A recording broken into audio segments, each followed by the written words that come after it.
Right, we are live on 3, 2, 1. We're live. Oh, yay! All right. So we're gonna do this lesson here because it's really fun and interactive. Okay.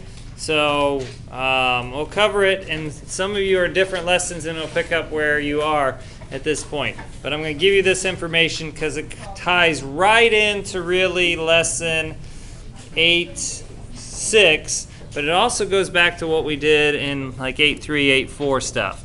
Specifically 8.4 reversed. So let's give it a shot here. Okay, shall we? All right. I want you to remember back to, oh, look at that pen. Okay. I want you to remember back to what we did in these specific ones. And remember there were special cases before. You remember that where we did a plus b squared? And so this first one was like a squared plus 2ab plus b squared, right?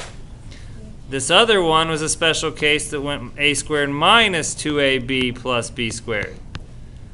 Y'all. And the third one came out to be, remember? A squared. What happened? Say it? Minus b squared. Remember how the middle terms canceled out? So what we're basically doing today is taking, we're going to start here, and we got to go back to there. All right? So that maybe helps provide some insight into that.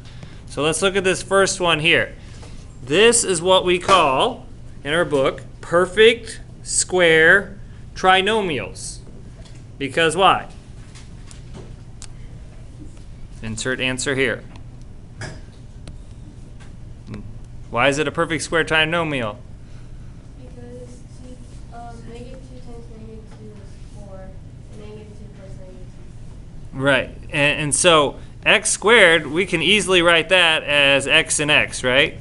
So it's the square root of x squared is x, right? What's the square root of 4? It's 2. Now paying attention to our signs, all right? This means same, all right? And this means both negative, right? They're going to be negative.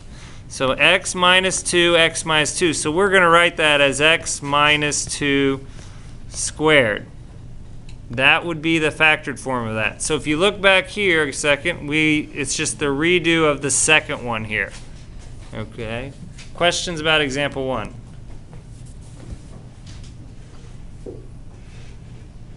Okay. We'll move forward then.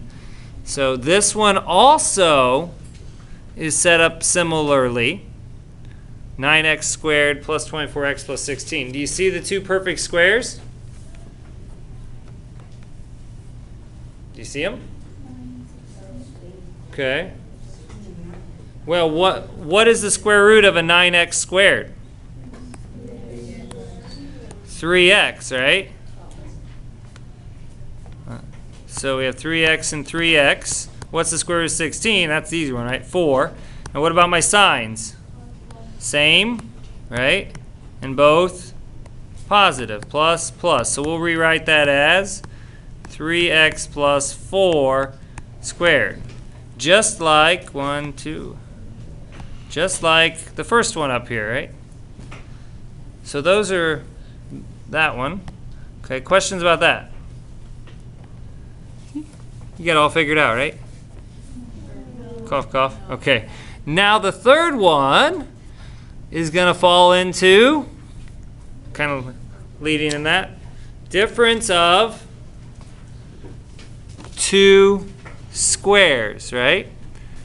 And so this would read x squared minus, if we said the square, it'd be 8 squared, right? So our final factored form, and if this one, the easiest thing to do here is you really need to memorize difference of 2 squares and just know, hey, that's a difference of 2 squares. And when you see that, it's going to clue you in that one of them is going to read x minus 8 and the other one's going to read x plus 8. So your brain just has to recognize difference of 2 squares. There's something that has to go off and be like, oh, that's a squared minus b squared. And then put it into that form. Okay.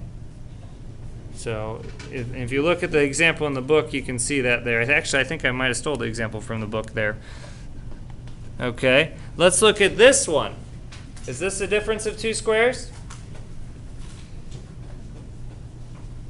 Yeah? What? Because you have 3x squared minus what squared? 5 squared. So my a, when it says it's a minus b and a plus b. So we got to identify what's a. A is 3x and b is 5. So 3x minus 5 and 3x plus 5. So that's difference of two squares. They're perfect squares.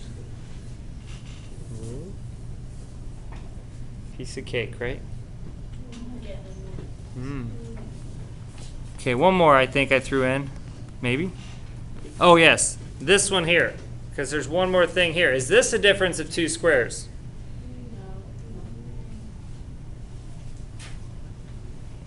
No. Let me give the look.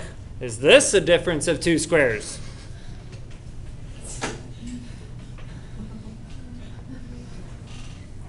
Is it a difference of two squares?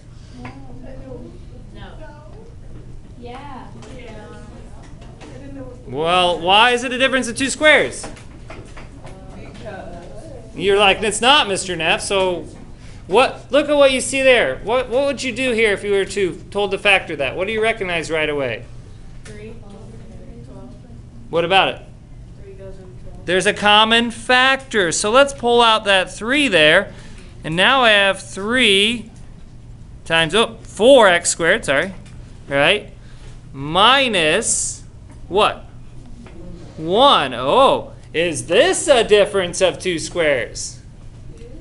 Say yes. Yes. Because the square root of 4x squared is 2x, right? So this would be 2x squared. So a is 2x and b is what? 1. That's it.